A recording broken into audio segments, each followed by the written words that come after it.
YouTube Live, not Facebook. Okay, great. Go live now.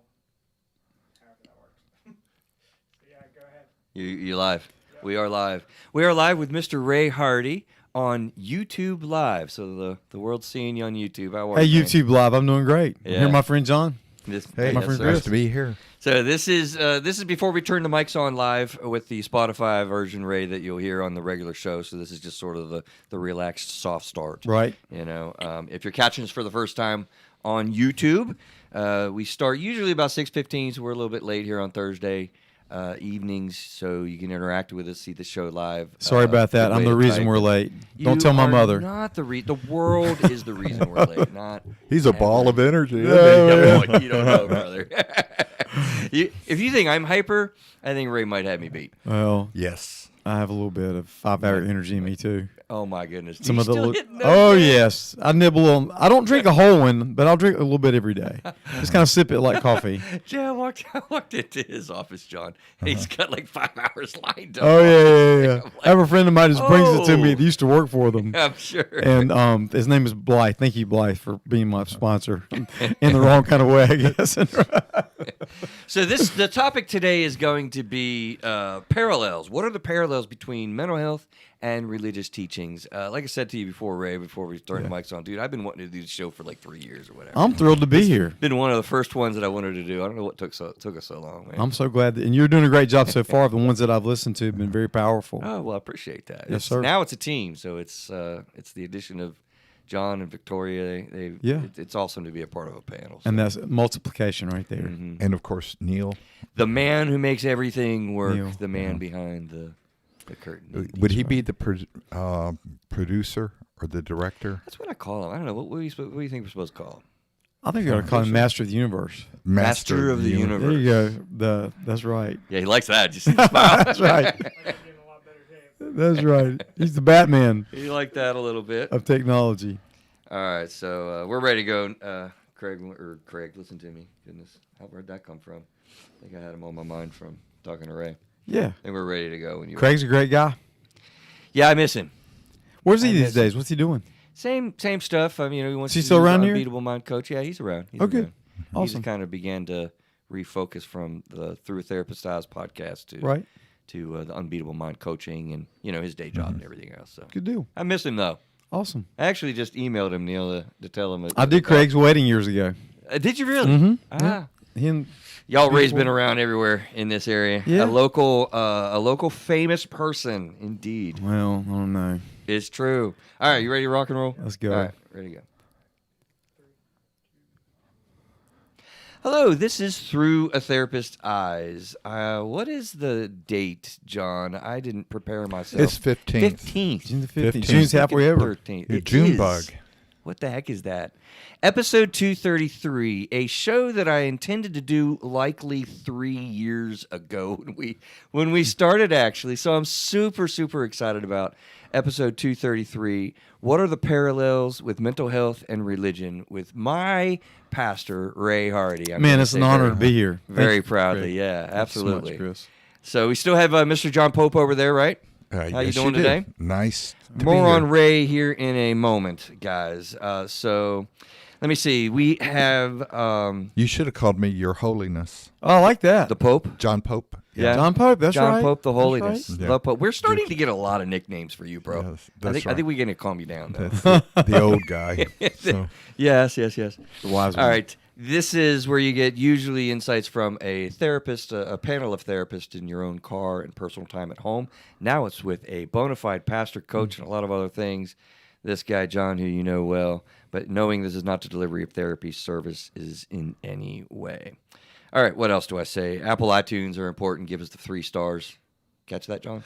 5 stars. Please. Yes. Yeah, okay. I think we need to get 5 stars. 5 stars, everybody. We 5 need stars? that. Yeah, thumbs up. Okay. Yes, sir. Dabs and dops and stuff on the thing. Seriously, it helps us to get found when you help us out by making the comments and the reviews and stuff. Contact it through therapisteyes.com. Listen, this is the human emotional experience, which we do endeavor to figure out together. So, Mr. Ray Hardee, man, welcome. Thanks for letting me be here. It's an honor to be here. Pretty Appreciate what cool. you guys do. It's a hard thing to go hour after hour, day after day, listen to people walk through different dark stuff. You would know something about that. I know something about that, but not nearly as much as you do. It's pretty parallel. Yeah. That's going to be the theme, I think, today, right? But there's a lot more hospital visits in the middle of the night, Yes. early hours. Those kinds of things. You That's- definitely see life in the raw. It is raw, I bet. Yeah, front line, I would imagine. Absolutely. In a lot of ways. I mean, I started actually my career, I don't know if you know, in doing crisis work, doing a mobile crisis team. That was fun. You remember those, John? Yes. You ever work with the crisis? Oh, yeah.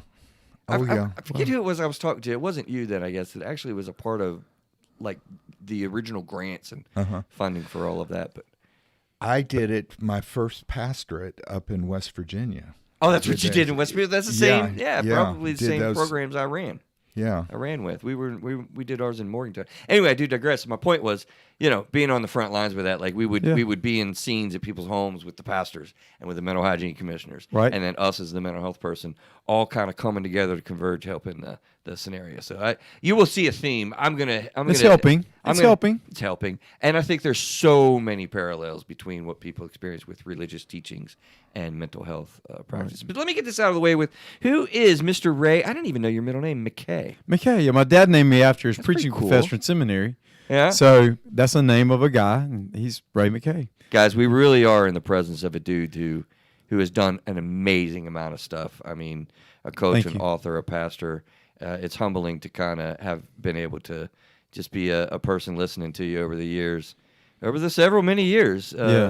At the point Over where- a decade, right? at least Maybe 12 years? Absolutely, 15. I mean, back pulling the chairs up off the wall. I remember I saw the Steelers jersey. I saw. I got like this guy, Pittsburgh Steelers I guy. probably did wear that day one. Yeah, you did. You're not from Ohio then. Are you from Ohio? No. Oh, okay, yeah. The best thing about Ray Hardee, he writes, is that he is on our board and unpacking it. So, first of all, what is unpacking it? You didn't really say. Unpacking It Ministries is an organization to help people translate sports lessons to life.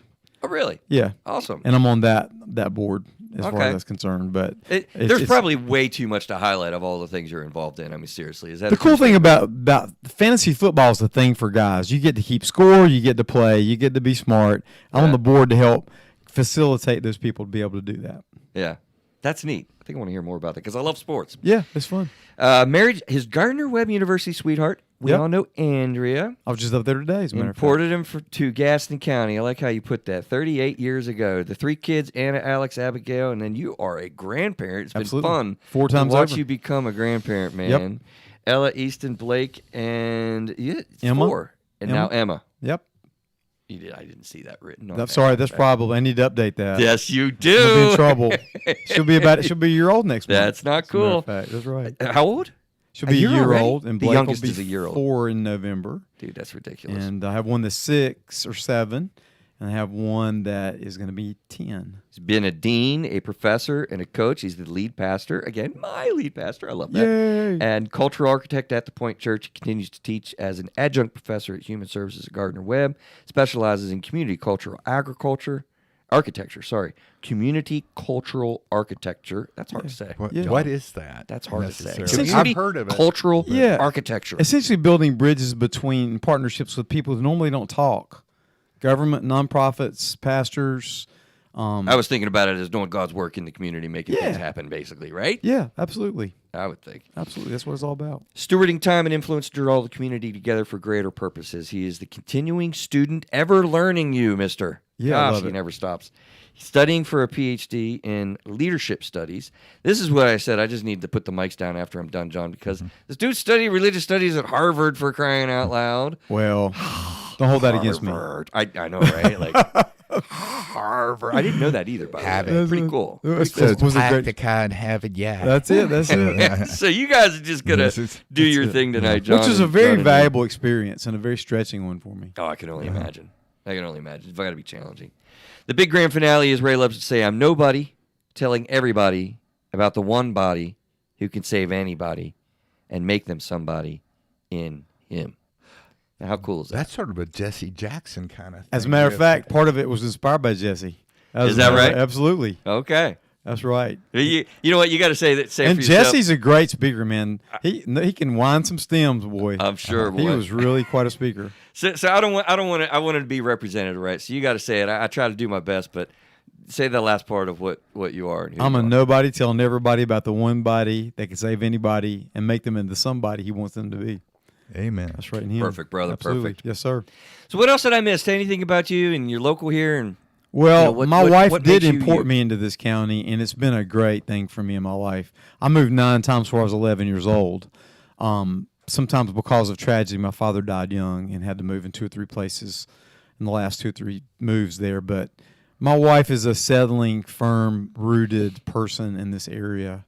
And from time to time, I would be offered jobs in Missouri and New Orleans, and she'd say, "Were you gonna be coming home on the weekend or?" what?" Pretty solid, right? I was Pretty clear.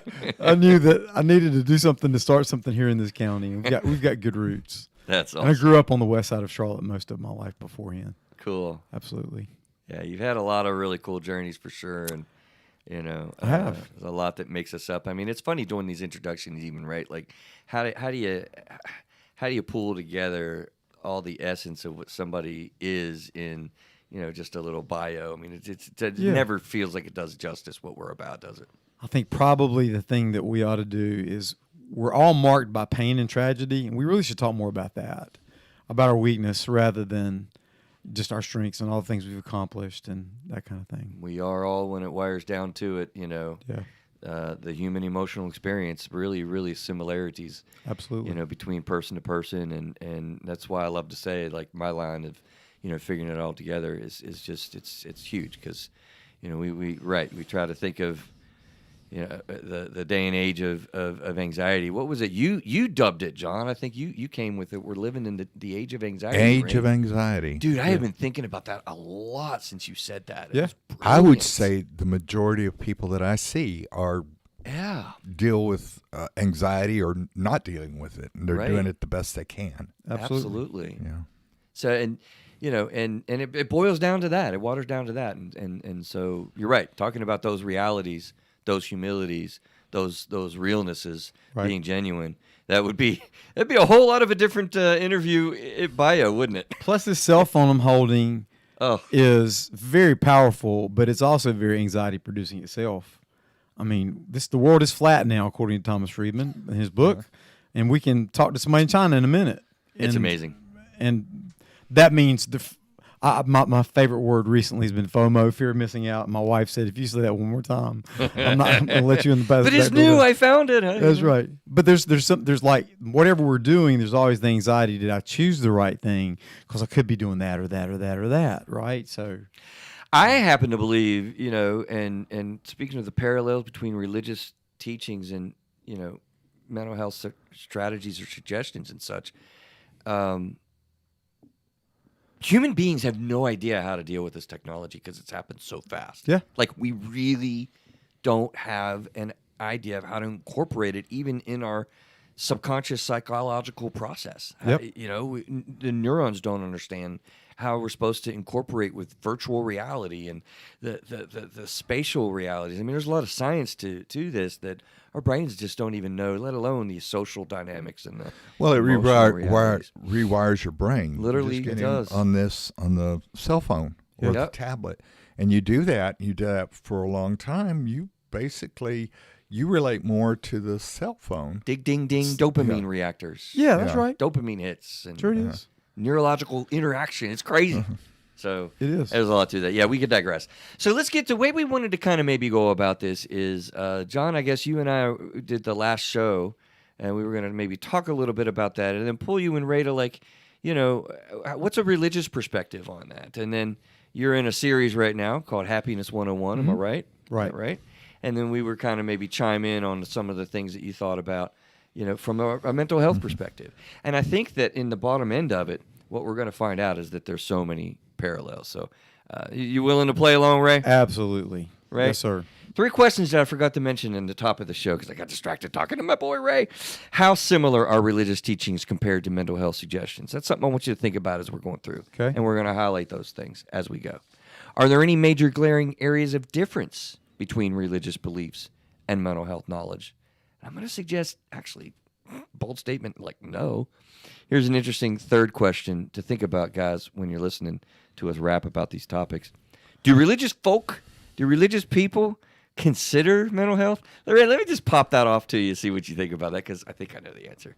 Do religious people in your religious circles, pastors, pastor types, how much do they really consider or think about pure psychology and mental health perspectives, do you think? Oh, I think all the time. Whether or not they have permission to go into it based upon their faith tradition is probably the only filter or hindrance. I think that anybody that thinks and has read psychology and religion, their parallels are so real and they're innumerable. And there's an interesting wall that people try to put up between the two of them that's just a false wall. Yeah. But I definitely believe that pastors know this. And I think, what does COVID do? The COVID pandemic brought that out even more. It just magnified that, so that there's not enough people that are doing what you and John do full-time as counselors. There's not enough demand. There's too much waits no matter where you go and what list you get on. And I always tell people, get on the wait list and the cancellation list too. Make an appointment for July the 31st, but tell people you're willing to see them. And there's a reason why it's necessary to have essentially a counselor serves as a priest. And sometimes there's a dichotomy in the pastoral role, because a pastor is supposed to be a prophet telling you, exhorting you how to live and that kind of stuff. But also there's a priestly role. And I learned even back in graduate school from Howard Klein Bell's basic types of pastoral care and counseling. Oh, yeah. You know this guy, John? Oh, yeah. Read him at seminary. He points out there's a dichotomy between those roles. And here's what happens sometimes. So you're preaching through a series of messages, and you're meeting with a group of people. A husband and a wife are in conflict right now on Tuesday night. And then Sunday you preach through something, and you say, somebody's struggling in your marriage right now. Immediately they feel like this big spotlight's been thrown on them in the middle of the congregation, and that pastor's now talking about them. Oh, of course. Yes, we've talked about that before, Ray. So ultimately, that's the fear, right? I think of myself more as a prophet and a triage priest, meaning I want to put people in front of people like you that are safe, where they're not going to feel like somebody's talking about them, right. and become paranoid or overly aware of that. And so that's been my method over the years, is to find out what is going on in their life and then to triage them as a triage nurse would to the right counselor. Well, let me circle back to something, though, that you said that I'm interested, that's curious. And I want to circle back by going through you, John, over to you, Ray, if you have corrections. What do you think he meant, and have you experienced this same sort of, what did you call it, a wall, right, between like mental health kind of realities and pastors and stuff? Like, I'm really curious about that. Have you experienced that? Well, do you know what he's referring to? Yeah, I think so. You were saying that it's constructed. I mean, it's not necessarily reality. Right. Okay. So that's how come, for example, when I was in the military, I was a Navy chaplain. Right. Okay. They'd come see me. Sure. Instead of the psychologist or the psychiatrist, or the social worker, because they would be afraid, the soldiers, sailors, airmen, and Marines would be afraid to talk to somebody that might jeopardize their career. Right, sure. And not understand the confidentiality. Yeah. And so there was from the prospect of the service person that there was this wall that was insurmountable. And so they could actually talk to the minister or the priest or the chaplain a lot better. And I served with Marines for half of my time in the military, and I was father. Okay, Padre. Father Pope. Father. And I'm saying, no, I'm Chaplain Pope. That's my title is I'm not chaplain. Father. Right. Nice. Yeah. But they would call me that. And so there was a sense that there was a sacred trust that and so I felt like it was a tool that I needed to make sure that I knew how to bring healing to people in a way that they could connect. Right. So. It's just fascinating to me because I guess, like, from my perspective, And let me give you, as we talk about religion, by the way, I think, John, we've talked about on the show, we deal with this in therapy, relationships. And I qualify with people whenever this comes up as an issue. And this is the way that I qualify if you're working in therapy with me. Like I will tell people, so there's counselors that do Christian counseling, and then there's Christians that do counseling, right? So I'm of the latter variety. I'm a Christian that does counseling, and I'm open about that. I'm comfortable, being directly honest about that. And I'm also respectful about different faith traditions, and we'll work with whatever yours is, agnostic or just atheist or whatever it might be. And if you're comfortable with it, we can roll it into our work together very openly. But I'm not, go ahead. There's a fee-based pastoral counselors as well. Yeah, they're not and many they're of them. not many of them. They're just a handful. But they're different than, let's say, somebody that says, "Well, I'm a biblical counselor."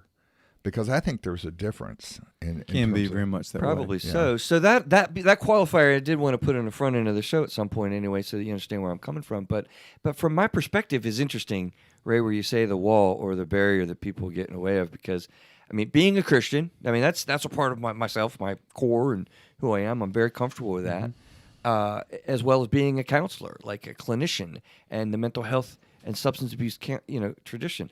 I blend these two without even thinking about it, just because they're such a part of me. But I, in the little research that I did, which I didn't really Google that much or look at many things for the show, I usually prep a little bit more. Figure we'd just be rapping. There does seem to be this So you're in my. I am absolutely. Right. Yeah. As you typically are, I am. I'm kind of shocked that there would be much of a differential here. Why people would, you know what I mean? Yep. So Doesn't make any sense to me. There are reasons for it, though. Okay. And so it really goes back to the development of psychology. Psychology developed out of the academic discipline of philosophy and religion. And so they were married closer. But then when Freud and others that were hostile to religion became prominent in the field of psychology, and Albert Ellis, I heard Albert Ellis, I paid for him to listen to him one time, and he GD'd and F-bombed so many times I left halfway through the middle of it because it just felt offensive to me. I understand where he's coming from and why he was so mad, but he was like a mad, angry old man then. But although he is really effective. Passionate. The whole idea of rational emotive therapy, there's lots of great stuff in that. But that fight began back in the early 20th century when the psychoanalytic school's kind of like, God, no. And that's Freud. That's right. How'd Adler do with that? Adler fought against it. Yeah, he fought against it. And so the other Freudians. Yeah, and so Jung was also more sympathetic to religion, but he was more into some of the archetypes and mysticism and stuff all like that. that. So what, am I paying for the sins of the father or the field? Like what? Yeah, Is that some what of that. it is? Well, in fact, that was one of my areas of I've presented on that in terms of the early psychoanalytic analyst and what their view on religion was. Right. And Interesting. Spirituality. And that's the other thing, at least in counseling, and because you've got a counseling background, is that there was counselors that were afraid to talk about religion or spirituality because they were afraid that they would be imposing their beliefs. Oh, 100%. Yeah, I know there's that ambivalence for sure as well. Yeah. But I think that's kind of gone away now. Has it? Yeah, more or less, Yeah. It's a false dichotomy. It's a false wall. And here's why. Okay. So we're physical, we're spiritual, we're emotional, we're spiritual, we're intellectual beings. All right, how do you carve those things up? Yeah. No, we're a being. We're all five of those things and more. A sociological being for all UMSW people, right? Yes. You got to make sure Systems that theory. you got Thank to you for that. sociology. Yeah. Absolutely. Appreciate that. People relating together, and the whole idea that you don't want to include that or any part of that. Yeah. An intellectual thought can affect a spiritual conviction. A relational experience can affect an emotional feeling, and all the time, right? Between people that you love and people that you admire, people you don't like, people you don't admire.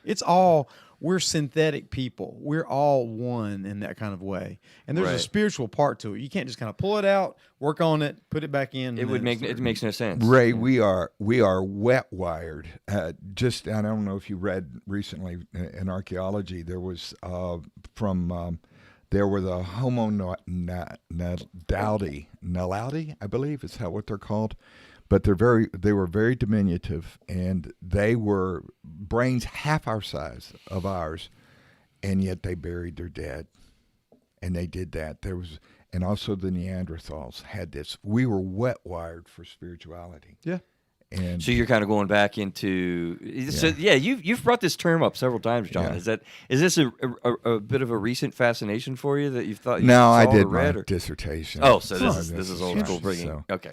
yeah. Part of So I mean, core I understanding. talked about the cave art and all of that, and then the development of religion came probably pre-biblical times, and that was very, and that kind of gave it more of like you said, the synthetic, the architecture. Right. And so spirituality used to be nature. You would take the power of the beast that you were going to kill, and all of this. But It's a lot. yeah, it's a lot. It's just we're integrated beings. Yeah. We're spiritual beings. Biblically, from the standpoint of the creation story, God takes us and forms us from the dust of the ground, and he breathes a soul into us. And then we go back to become dust. Mm-hmm. But the soul, we believe, lasts forever. Yeah, and there's a sense that we're not whole unless we are in relationship with one another. Absolutely. Because The connection there is was a spiritual the connection. second creation story where Eve was born out of Adam's rib, and of course we have a way of saying, well, women are less than men and all that. That's not it. It's the story of relationship Absolutely. that we're in with somebody. Absolutely. Well, it's funny that you would go there. I think I'm going to use that as a spin-off to accomplish our goal. Looking at the show that we did last, and then the series that you're in, and how we kind of combine these thoughts, because I think it sounds like we kind of all agree. I don't know how you separate them. I mean, if you're from a religious faith tradition and a mental health perspective, I mean, they just blend and marry together. To me, perfectly. I don't know what Freud was thinking. But the spinoff is in relationship, right? So our last show that we did, I mean, it's funny. You weren't here when Adam was here. We did a review. I feel like we've been talking about this for a lot in the Through a Therapist As Tribe, the attraction show. Remember, that's the last show that we did together? Yeah. Yeah. It was Yeah. This was a crazy show, Ray. Attraction. Yeah. Yeah. Well, with a fundamental question of, can you control the attraction with other people that you experience? Right? And there's a lot there. Which is cool that we could kick it around again, because I think there's so much there. Part of the premise that we talked about, and the idea is that, in a therapy experience, and we took a deep dive on that together. There are so many times that I get in a therapy experience, and Victoria and you have both agreed, I think, John, the panic that it creates when people are in marriage and they lose their feelings, or they're just freaking out as newlyweds, like, I made this major mistake, and the different facets that go into our psychology when you think about, attraction issues, and you feel helpless, and the panic that it creates. It's really devastating to marriages. It leads to a lot of divorce. Right. And so we kicked that around. How do we review all of that, John? I don't know, but I think there was a sense that we felt that you have to be willing to stay in that desert for a while, where you may not have those strong feelings, but you stay in it and you relate, and that's where the real marriage begins, is during that time together in the wilderness. Mm-hmm. And you may feel that you're alone, but you're actually with somebody, and that's where you grow, and that's where love grows. And that's where you get more real. I don't think you used that metaphor and whatever when we met the first time. Oh, I John, didn't. But, I you did didn't. not. You're adding, yeah. Yeah. Because that's love grows where rosemary goes. Oh, yeah, there we go. Dude, Ray, he breaks out in song I way like it. more than you ever thought I about like doing it. on the stage. That's good, man. It is awesome. I'm loving listening to this. I love it, right? That's awesome, John. What a powerful metaphor insofar as Well, to doing me, it's just the whole idea of how man and woman fit together, physically. But what's interesting is emotionally. he's drawing that together. A lot of times you imagine that as I'm alone, right. not we are alone. And that's So the problem with psychoanalysis is that it's there you so self-centered. We're in. True It's that, not true in that. relationship. It's not us, we. It's me. Right. That's Yeah. that's an interesting. Yeah, it's an interesting switch that you just pulled. Yeah, I don't know, Ray. Jump in whenever you're thinking. What's the religious angle with this kind of stuff? But we looked at a lot of the biological kind of realities. Remember, it was a bit of a mind blow, John. And how do we look at? I don't know how to review all of those things, but the psychology. I thought this study that we did come across with Dr. Helen Fisher at Rutgers, Ray. She broke down how love can be broken down to three categories: lust, attraction, and attachment. And interesting, looking at the different stages of a relationship and what happens, layering out to like compounds and chemicals that are part of that. Sure. So they layered that out as lust with testosterone and estrogen. We've heard of all of those things before. In the sex hormones, the testes and ovaries, where it gets created. Then you go to attraction, which is a process in a relationship and attraction rather. Dopamine and norepinephrine, serotonin. We've heard of those chemicals operating in the hypothalamus. And the last, attachment, chemicals such as oxytocin and vasopressin. I didn't even know what vasopressin was. Do you know? Because It's a new thing to me. Tell me about what is it? it's impressive. I'm so glad. Vasopressin. Vasopressin. Sounds like a bad cousin. It's actually a chemical compound that they talk about with attachment and controls blood pressure, but they found that it interacts as a hormone with People with diabetes are also given that sometimes, but that was actually my son, who I told you about, ended up kind of losing his electrolytes basically and had to be hospitalized in ICU, was given vasopressin. And you know what? When he came out of it, he was so calm. Yeah. Yeah, he was so mellow.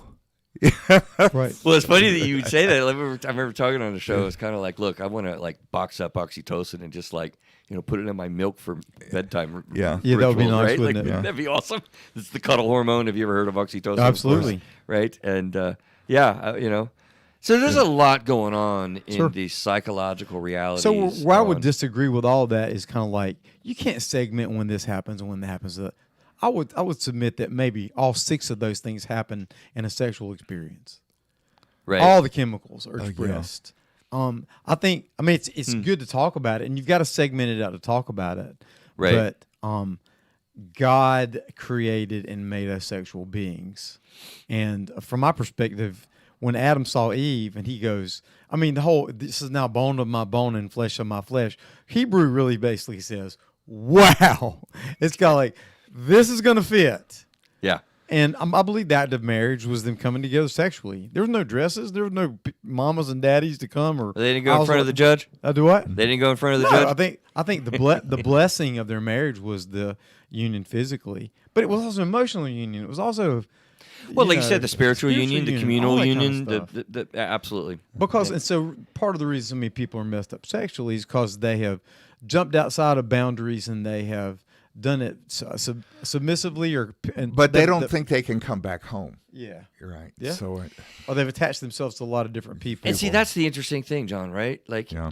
what level of our topic really was trying to tackle the idea when you look at all these chemicals and this process that's going on, and then you throw in psychological components such as, defense mechanisms or experiences such as projection. I mean, we know some of these terms, and if I'm confusing you, audience, you have to listen to the show. We went into deeper depth with some of those, but trauma impacts in the limbic system. These are all things that impact the level of attraction. And the question we primarily tried to wrestle with is, what level of influence of ourselves, what level of control do we have internally with how we're feeling? I'm just thinking, because you were doing crisis, but there's also Crisis work, you mean? Like, Yeah, but there was a sense of people with PTSD, servicemen and women that were injured in the wars, basically, or people that were sexually abused, that there's a moral injury that comes with PTSD when they develop that. Oh, yeah. But that's Interesting, all right? involved with the limbic system. Absolutely. Yeah. And so religion and spirituality actually, I think, is one of those factors that can actually help with the healing Absolutely. of people that have suffered a grave moral injury. I think it's not just can, it should. So I believe we're essentially spiritual beings with a body wrapped around it, instead of we're a body with a spirit as a part of it. I believe our spirit is attached, as our soul is attached to our psychology is attached to our biology is attached to our anatomy. So and all those you things. have more of the Hebrew view. Very much so. Holistically. Holistically. We're mind, body, soul, but it's there. We have the Hebrew ruach and the nefesh. And That's right. That are inside. You're gonna have to dumb this down for me a little bit, boys. Neil, Well- this is where I thought we'd get to. Like, I just need the mic drop and let them go, right, man? Okay, sorry. The Hebrew nish and the what the pot. And the, Nefesh what'd and you say? ruach. Well, he can explain that. He's closer to it than I am. So that we're- Nefesh is kind of like fleshliness, and it can Yeah. be animal flesh as much as human flesh. And they have a sense of spirit too. They do. But Right. But the breath of God, Ruach Right. is the breath of breath God. of God. Raw. Okay. I was actually talking about that in my mastermind group not too long ago. I mean, part of what I want our audience to understand is you guys were connecting with like amazing religious teachings and doctrine and coming at it in a way of incorporating a combined reality with what we do in our therapy office every day and what has been taught and learned and given to us through faith traditions. They're just so dialed in. There's stuff to that. Absolutely. So we've had the discussion before that the Beatitudes and the 12 steps have extraordinary parallels. So we're going through this Happiness 101. And so if Jesus' Sermon on the Mount from Matthew chapter 5 verses through chapter 7 is the most important sermon he ever made, many people would make that case, and you could make that case. He begins it in this way. Blessed are the poor in spirit, for theirs is the kingdom of heaven. Blessed are those that mourn, for they shall be comforted. Blessed are the meek, for they shall inherit the earth. Blessed are those who hunger and thirst after righteousness, for they will be filled. Blessed are the merciful, for they shall obtain mercy. Blessed are the peacemakers, they will be called the children of God. Here, John, I was worried about know. putting him on the spot with Oh, what gosh. he was preaching on or whatever. Oh, not- There's no problem there. Blessed are the pure in heart, for they shall see God. Blessed are those who are persecuted for righteousness' sake. Right.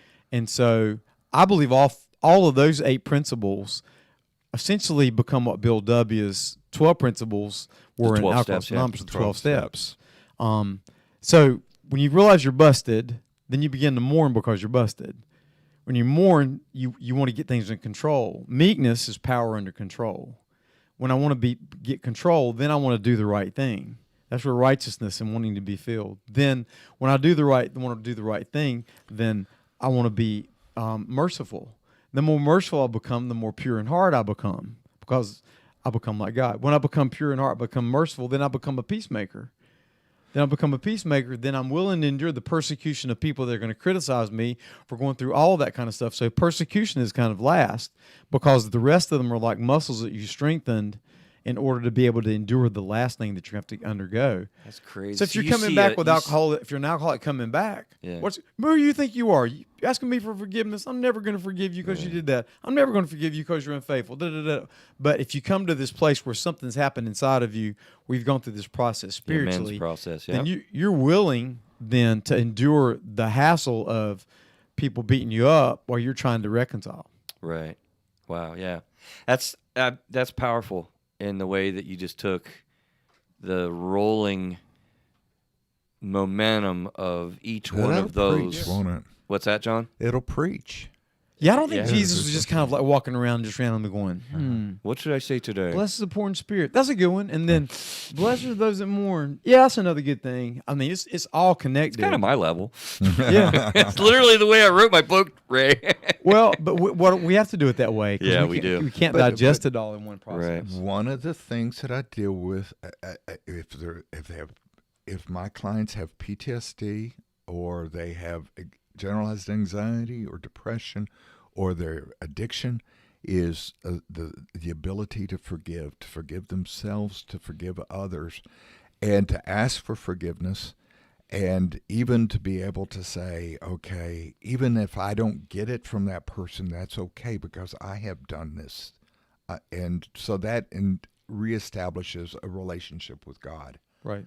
And one another. Well, One another. it goes to one of the many things that I've thought about over the years as both a clinician and a Christian. It's kind of like I've started out. Ray knows from the old days of the Catholic experience. I was an old Catholic kid, altar boy even, and you look at the sacraments that you learn about and how that correlates to like mental health, and it's confession and the idea of forgiveness. We know that having apology and forgiveness cycles And are absolution, incredibly powerful part of Yeah. healthy relationships that you have. That's to master. part of ritual, which is also, in a sense, part of religion. Ritual is very important. Yeah, if you don't, then Yeah. you're doomed, essentially, in your marriage or your friendship, even, or what have you. So, just another parallel. So there's psychological rituals too.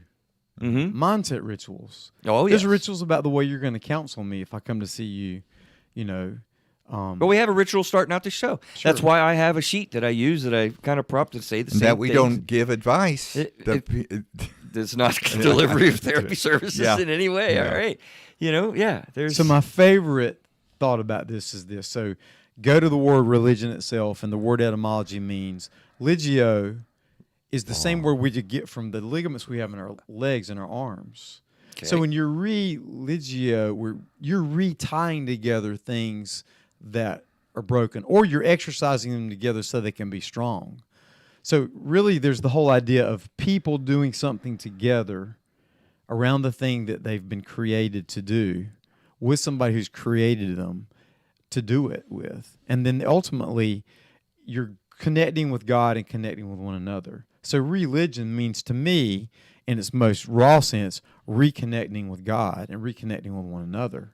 And when you reconnect with one another, you're reconnecting with God. When you reconnect with God, you're also reconnecting with one another, and you can't separate them. So when somebody says, Pastor, I can talk to God on the golf course, Yeah. there might be some truth in that, but reality is that who are you really connecting with, right? Right.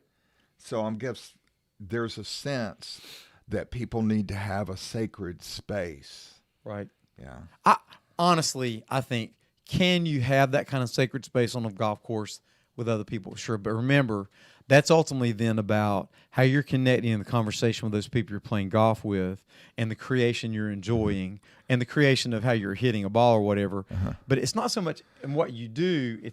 To me, golf is a great 4-hour conversation. Yeah. I like to play golf, and I've hit some good shots in my lifetime, but I'm not a great golfer. But to me, it's a great 4-hour conversation with other people about their lives. Right. If you're there allowing that. And if I'm 100%. just there to Same thing as riding in a shoot car. less. Yeah, Yeah. exactly. You always have opportunities for connection. As a matter of fact, But- I would be very misogynistic here. If you want a guy to get healthy, instead of putting him across from you on the table with a cup of coffee between you, get him in the car and ride somewhere. 100%. Yeah. Right. Men will Sure. talk because you're going somewhere. Mm-hmm. Because Adam was created in the wilderness. Then he was brought into the Garden of Eden. Eve was created inside of Eden. So part of what we need to understand is men relative to our wives. And again, this is just my opinion. It's misogynistic in some people's view, is that men that think the man's home is his castle don't understand anything about women or homes. We get to Keeper take of out the the hearth. trash, What's that, and we John? get to take out the trash. Keeper of the hearth. That's the way the Romans viewed the role of women. That was their domain, and so they actually had goddesses that would run the hearth, that they would worship. But I digress. But I'm agreeing with you. Yeah. So The point I'm making is Eve was created in the garden. yeah. So when she was kicked out, now I think a woman's home is a messy. place where she's attempting to create the Garden of Eden. For most men, it's kind of like, well, I'm going to go kill something, I'll drag it home so you can keep doing that. But whatever the wall's painted, I might have an opinion about that, or what kind of lamp you buy, or whatever. But for a woman, it's like, this is my Garden of Eden. Curious how you'll take this, Ray. So, okay, this is cool. This pops into me just listening to the conversation, which, by the way, we've kind of transitioned. We're in the other segment of talking about Ray's series that he's currently doing with Happiness 101, and I guess, John, we're looking at from I a think mental health perspective. Yeah. Yeah, but I have had the long-standing thought, to one of the questions of the show. What did I originally ask? I want to get it right. Where is it at? Are there any major glaring areas of difference between religious beliefs and mental health knowledge? That was one of the things we were going to try to, answer or talk about. And I actually do have one. I really do have thought many times over that, particularly in marriage counseling. This is exciting for me. I wanted to have this conversation with Ray for about 12 years. So here it goes, right? There's an overly focused gender difference when people talk about the closest relationship with marriage than when, and I think a lot about something called emotion-focused therapy that doesn't have as much gender differentials that are operating there. Right. I mean, men or women are definitely different, but I think there's so many things that get people twisted in a psychological and emotional way, whereas in religious circles, it's really like, well, men are this and women are this, and we go about it, and this is the way it was designed to work. And when you look at the emotions of it and you strip the genders away, the emotional stuff is really, really similar between genders. It and is. triggers the conflicts in one direction or the other from the perspective of the psychological perspective, not so much a gendered perspective. So I wonder if there's a little overgeneralization. There with gender. definitely can be. Yeah. I can definitely be overgeneralizing there because men do care about the color of the paint in the house. Men do Right. care whether it has Hardee board on the side or he has shiplap inside or whatever. Right. Well, there's those kinds of things as well. I tend to think that from my perspective, you're going to create this beautiful environment for us to live in, and I want to help keep it clean and all that kind of stuff. It's not as important to me as being out in the wilderness and fighting the battles in the wilderness. Right. Because I feel like that's where I get most of my identity from. And that tends to be in a job, or whether I'm the best golfer, or whether I'm the most fit person, or if I do this, I define myself by my activities. I think I'm giving away my own perspectives as if it's absolute truth, and it's just a perspective. What do you think about that, John? Because you've been in both worlds, too. I don't know if I've ever talked to you about that. Well, I'm in line with what Ray's talking about. I feel very closely to that. I think that men will generally identify themselves with they go out and kill. That's what I use as a metaphor for myself when I find a good. If I go to a big box store and I look for something and I get the best deal, You killed it. I killed it. I brought it Conquered home. I brought it home. Yeah. Yeah. I like to go hunt. Tell me when I need to go hunt. I want to go grab it, buy it, get in the shortest line, get home fast. Yeah. That's kind of my thing. Yeah, I think my thing is that there's definitely differences between the way women are and the way men are, but when you look at the emotional ramifications, John, from the abandonment and engulfment cycles, women can very much be in the engulfment camp, wanting space and distance, and the she shed now. Yeah. They Yeah. don't want to deal with emotions, don't want to talk about like topics. Like I have many women that act like the dude in the couple, right? Yeah. Relationship, and people get really twisted about that. Right. And so I don't know if that's a divergence. I don't think you should ever go say, you're a woman, you need to be thinking this way and feeling this way. And I'm a man, you need to be thinking this way and feel this way. Well, Sure. Because it's stupid. Sometimes I'm always says, you're more like a woman than you imagine. I mean, so in other Absolutely. words, and she's right. I'm the crier in the group. I She's cry, not. tears her I know up you when do. I start crying when I'm preaching stuff like that. It's Same. like, please don't cry. I saw Guardians of the Galaxy 3, I have and not seen it yet. I cried all Oh, the way no. through it. It's It was terrible. awful. Yeah. I was excited to watch this. No, I don't want to be sad. Well, No, no, it was a it's sad movie. wonderful. Is It's it good? all Oh, about family. Oh, so it's good good cries. crying. It's a good cry. It's a good cry. Yeah. Okay, good. Yeah. Like So Field of and Dreams. You want to play catch? Dad? Did we Come all on. just turn but into what- girls? What happened here? Pastors tend to be would not fit the stereotype of males in the sense. In some ways, traditional. Yeah. Right. In the other ways, we are. Okay. Yeah. I think the Southern Baptists are having some struggles with that, with Oh, yeah. women in leadership right now. Yeah. They're saying they're taking away leadership roles of women. I've heard about this. I have a friend Yeah, that's a pastor in the middle of that. Yes. So Yeah. yeah, so it's cost, and I have, even though I'm a Presbyterian, I have many Southern Baptist friends, and I worry about that in terms of alienating half of the, Well, it's okay. We have about or actually more than half of the We have about membership. 12,357 different denominations of Christianity anyway, so Yeah. we'll just add another one. Another That's the difference. variety. Right. Yeah. You gotta see on YouTube Ray's facial expression. Right. to Oh, that. gosh. But mental health workers are also a less traditional kind of. I think you see a lot of women that are in mental health now, a lot more than were. Absolutely. I could yeah. also say that mental health can be a religion too. It becomes somebody's religion. Just like Oh, golf boy. can be somebody's religion. Just like Sure. any kind of avocation can be somebody's thing Yeah. that is ultimately the way they tie themselves to God and His creation and one another. Are they always as efficacious or effective? No, because I think there's some commonalities between how we can worship God and one another. It doesn't mean you got to be on stage with a band that plays first, and then you got to talk, and then you got to close, and you got to do things. That's a way that brings order to it. But so much more of what is true and undefiled religion, even James, Jesus' brother, said, is taking care of widows and orphans. It's like, go do something with the love that's So be a inside of you. Stephen. Which Be is a in my Stephen. mind. Which is in my mind another parallel. Yeah, sure it is. The human emotional experience. That's what I really think Or you a lot could about. say human from- emotion connection. Well, absolutely, Yeah. and that's what you just said. Like, religion is experiencing what you're experiencing, and isn't that what we try to reconcile with and manage? In the realm of psychology and whatnot. I mean, I just see a very big similarity there. Also, science bears the witness to this in the same kind of way, because there's a false dichotomy between science and religion. I Think thought about so. the pandemic. I'm for the science. Then the other people that were really for the faith, the psychology, the sociology, and they're not in competition with one another. They're both there. Mm-hmm.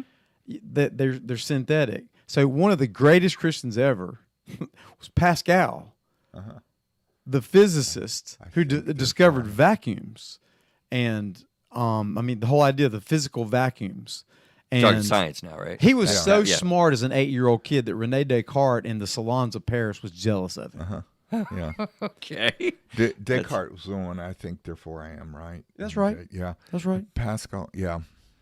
Pascal was We're there's a trying God. to keep. We're trying to keep up with him, John. He studied at Harvard. Oh, get out of place. I Now, can't. this is 40 years ago for me, friend. 40 years ago. Yeah.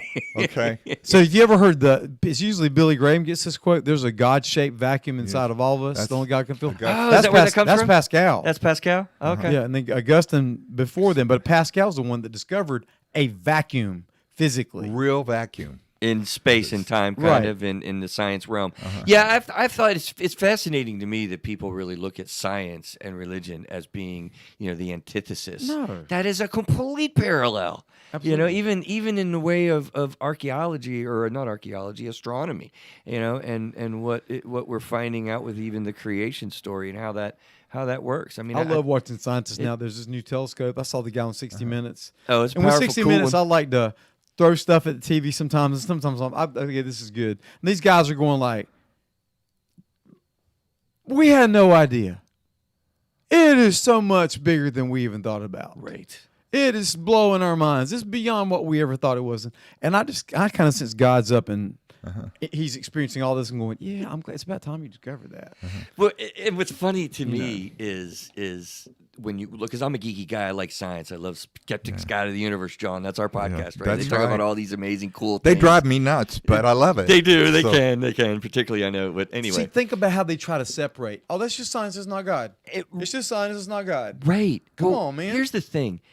They protest a lot. The creation is so amazing in the vastness and the largeness of what it is. And I almost, like, in my own Christian meanderings of thought, think like God made a big joke about, like, making it so clear that he exists, because things are so dynamic And so intricate. in how big they are. Yeah. And that's where I'm going, Ray. And so microscopic in nanotech level. Absolutely. Like so ridiculously ridiculously small. super small. Yeah. Like grains of sand and neurons and neurology. That's the great bastion of science. I think we're going to be finding it out. How can you not? It almost just blows my mind. Like, stuff is so freaking massive big, and at the same time so massively small, and it was all created like in the way that it was created. It just blows my mind when you think of it. How can you not join those two together, science and religion? To me, I love science and what science has to offer. But so often I think, oh, there's God there. Oh, there's God there. There's God there. So studying religion at Harvard and world religions. So since my faith filter is Jesus Christ and Christianity, oh, there's Jesus in Hinduism. Oh, there's Jesus in the Tao. Oh, there's Jesus in Buddhism. Oh, there's Jesus in Muslim. I'm not saying Judas. they're the same thing, but there is an equivalent of the ethic that we call the golden rule in every world religion. Do unto others you have them to do unto you. To me, that doesn't mean they're all the same. It means that we're all the same, and that echoes out of our heart.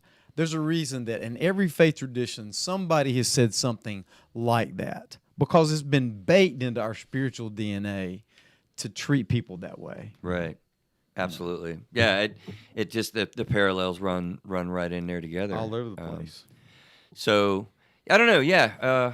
How did we do with talking about happiness 101 from a mental health perspective? I don't know if we got to that, John. I think that needs to be another A whole nother show. You coming back? Another show. I'll be glad to. So I'm just basically preaching through the Sermon on the Mount. And so this weekend is Father's Day as we record this.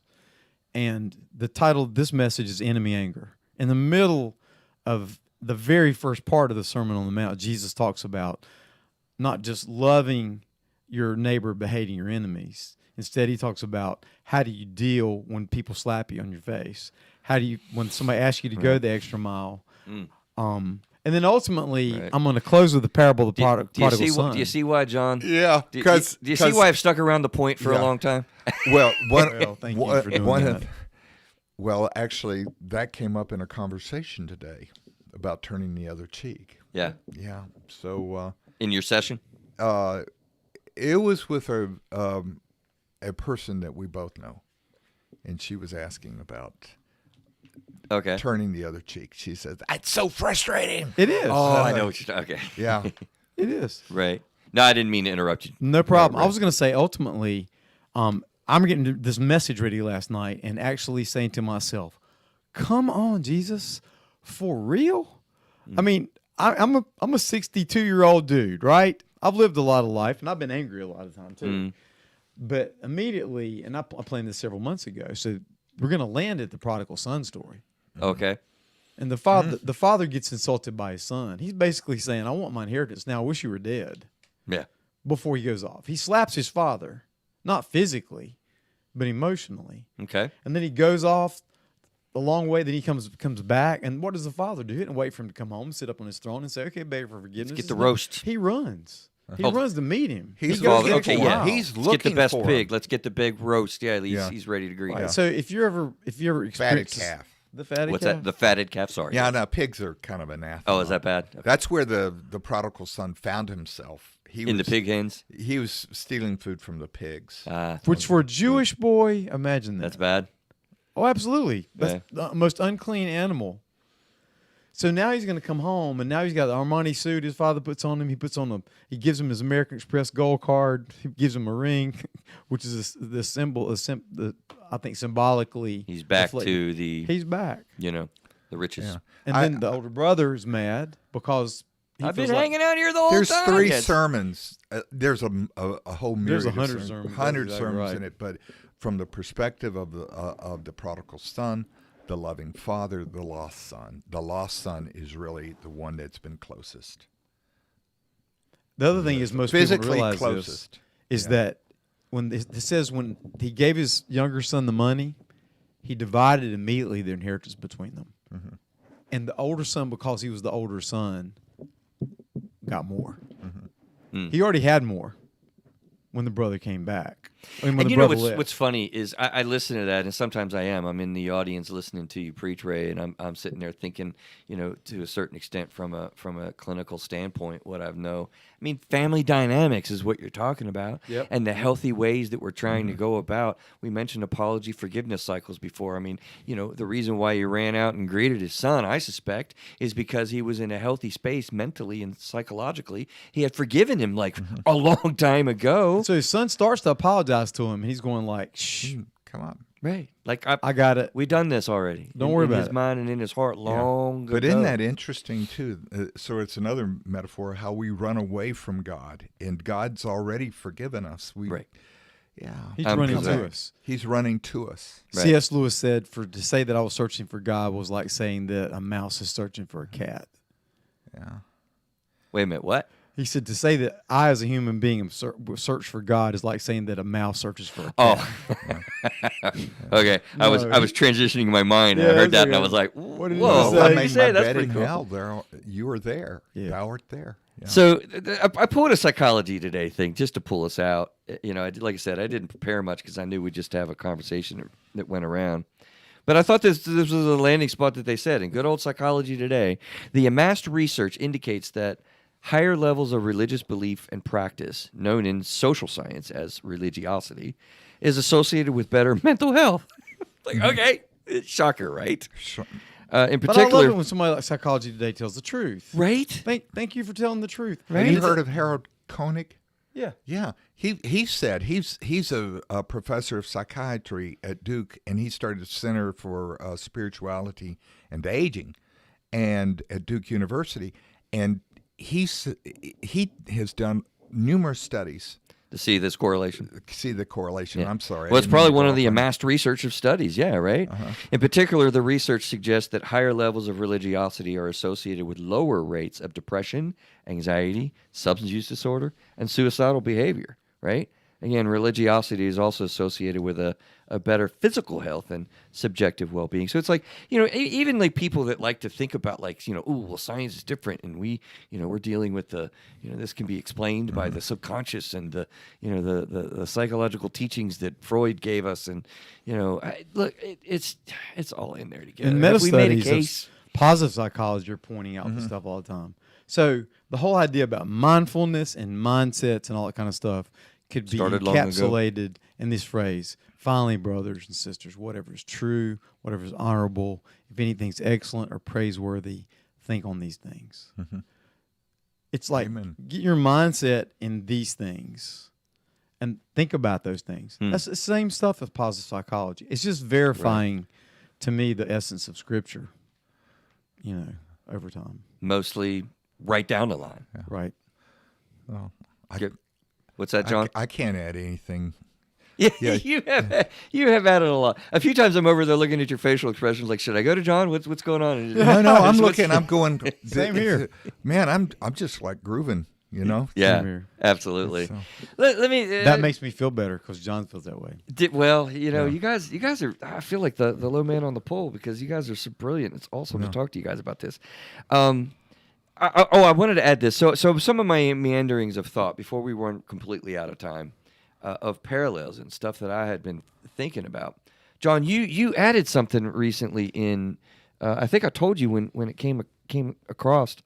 You know, I would always say the order of priority with mental health. We kind of know pretty regularly that, you know, God's at the top of the list, and then, you know, yourself, and then spouse, and then kids, family, friends, and work. And I'll often say how we can invert them and whatnot.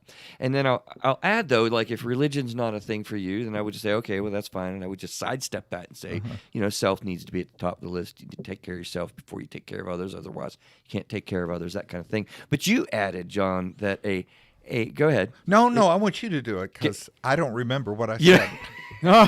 I'm 70 years old. So I'll stop it. So well, what you said is that if God's not in religion practice specifically in those doctrinal kind of thinkings and words, that you simply replace that with a cause greater than yourself. Self. Oh yeah. Right. That and sounds- that that needs to sounds be like the me. emotional based priority Yeah. on top of, you know, all Yeah. these other things. And so A cause greater than oneself. right.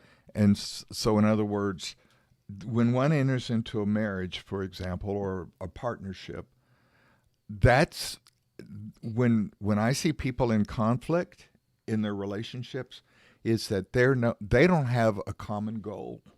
They don't have something greater than themselves. And so you have to have that individually, but also corporately in a relationship, like in a marriage or a partnership or a family Right. or a work. Right. And it's what I hear you preach on. It's what I hear in religious beliefs and cycles, and what we are working on, you know, in the And the mental health greatest offices. things we accomplish are with God's power and one another's help. With God's power and one another's help. And if we try to do it alone, we shouldn't be surprised if we feel alone. 100%. You know, one of the things I was going to point out as a substance abuse clinician, I mean, I don't know, Ray, how you feel. It sounds like you know about the 12-step work. And then, John, I know you're very familiar with it. You know, with God's help and coming together in AA, they would say a higher power. Okay. You know, I know it's not a religious organization, but I flat out have made the statement. I feel like that program was divinely created. Oh, I think so too. And I think You know. you talk about the wall. You Part okay? of that's Yeah. a wall they're trying to create to make sure that people don't think that they're trying to convert them. So, Right. it's, in other words, it's like a false wall. It's a false dichotomy. Between the- religion and the program. The program, exactly. It's kind of like we want God this much, but not that much. Well, and that and that may be a way for people that are so hurt in their lives and so traumatized, and they have addiction issues, that they have to have that because they may have had somebody's vision, a distorted vision of That's right. God pounded into them, and so there has to be some sort of healing. Right. Yeah. Absolutely. There's so many parallels in my mind on the human condition when you look at bipolar and schizophrenia and insecurities and emotions and religious ailment and struggles with, you know, demonic pressure, you know, the evil versus good and what happens with religion circles and all. I mean, it's really all about healing. And so we need to taxi in a little bit. And I think, you know, it's funny, Ray. I'm glad that you came on to talk, and yeah, maybe we get together and talk about the happiness Thank you. thing more Yeah. so. Pleasure to meet John and But talk it's- with him well too. It's Because- like table talk. Well, we have conversation. We never where we're going exactly, do we? But there's part of the reason why I'm grateful is because I think there is some hesitancy that people have to talk about these topics in blended form, and I'm realizing the contradiction in my mind because I've been aware of that factor.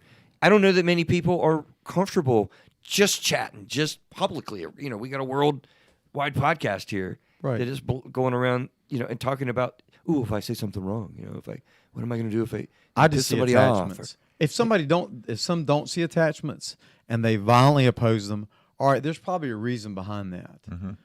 And I have to understand there's pain behind that too. More than likely, But right? I tend to see the attachments behind that. Yeah, how many times have I sent somebody with religious trauma your way, right, to help? Absolutely. You know, that bridging that gets broken in the connection. Yeah, And so a lot of those that cause religious trauma then take religious power and use it towards selfish ends of their own. which And therefore, frankly that's why pisses they me cause off the so trauma. bad. So you've read Toxic Christianity? Oh, yeah. Yeah.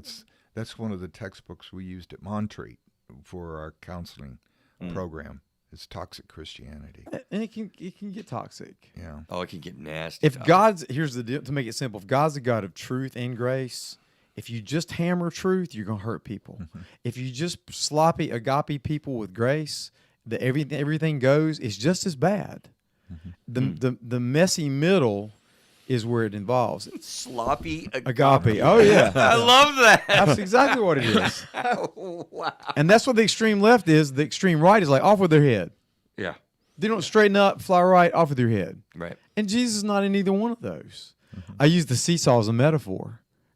God's always imperfect. He's always justice, and he's not blind. He can see everything. It's always in perfection for him. But for us, it's always moving.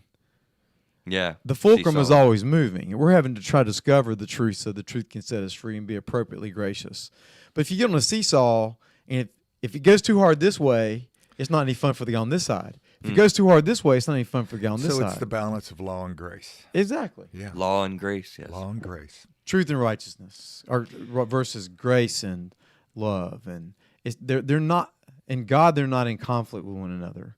We just tend to make them in Yeah. conflict. With one I had a another. client that was a Gardner Webb guy, and he was always talking about his conflict with law and grace, and he couldn't find that balance. He couldn't live that balance. Just lived in He'd sort of disconnect. he'd go one extreme to the other, Yeah. and it just and Well, part you of know, that. it's funny. Again, another parallel rings in my mind. I mean, a lot of times when I'm in therapy with somebody, whether it be a husband and a wife, or confidence and assertiveness, it's like balance. I'm always like focused on what's out of balance here, and how do we get back into a state of homeostasis, balance? So it's just, All things in moderation, even moderation. Oh, now we're getting back to Socrates and Plato, oh, Yeah. Aristotle. where, and- where religion and psychology began. Oh, absolutely. Yeah. Absolutely. Peter Kreeft, who's a Catholic theologian from Boston University or Boston College, one of my favorite authors, he wrote a book years ago called Socrates Meets Jesus. And it's like this conversation between Jesus and Socrates. That'd be fascinating. And it's fascinating to read. He's a brilliant guy. I really enjoy listening to Peter Kreeft. He's got a lot of really good common sense. Nice. Kreeft, Kreeft, if you're watching out there. Go look at his graduation speech at Boston University during COVID. It's magical. It's just wonderful. And he's funny. And he's not mad about things. He's just wise. Powerful, strong. Yeah, that sounds interesting. Amen. For all my friends at What's that, Belmont John? Abbey that are watching this, please notice that I, as a Protestant, am quoting a Catholic theologian because I love you guys, and we all have something to offer one another. It's fantastic, and I love your spirit, Ray, and Thank you. And it's one of the reasons why I knew that we would have a good connection, with our two fields as we have over the years, helping each other out, doing, being God's hands and feet. Amen. I just appreciate it, and I don't know, John, how would we taxi out here? What do we? Closing thoughts, comments. I think it's been a good conversation. No, I think he had a wonderful ending. So, I mean, it's just absolutely, it's a beginning. Right. So maybe let's look at it this way. We continue the conversation, and we see where there is a radical acceptance of one another, and yet at the same time balance that in terms of accountability. And so that is what real love, I think, is to be able to sense of that radical acceptance, and yet that comes from God. And yet also that sense that we are to go and live fruitful lives. You know what? I think you played off of what Ray took us out with, and you built on it and worked together. I think that's a perfect way to kind of get out of here, guys. Thanks for you for coming, Ray. Thanks John. to all those who watch on YouTube. Thank- It's awesome to have you guys out there. Those of you on Spotify, keep listening to Through a Therapist's Eyes. It's going to be a great part of your And check learning. Ray out on, oh my gosh, The thank Next goodness. Step podcast. The Next Step It's called podcast. The I Next would have Step been podcast. evil wrong to have done that. Tell us the Next Step podcast real quick. The How Next are they Step going to find you over there? Just the Next Step podcast is on YouTube, Spotify, iTunes. It's not on Stitcher yet, but it's almost the rest of them. And it's essentially real people with real stories that are taking steps in their faith. And we just like to highlight who they are. Fantastic. doing. Yeah. Appreciate your work in so many of the things you do, sir. You too. Keep it Thank going. you very much. And John, my new Thank- brother over here by another mother, but we got the same father. That's right. You guys stay well through a therapist's eyes, and we will see you next week. Take care.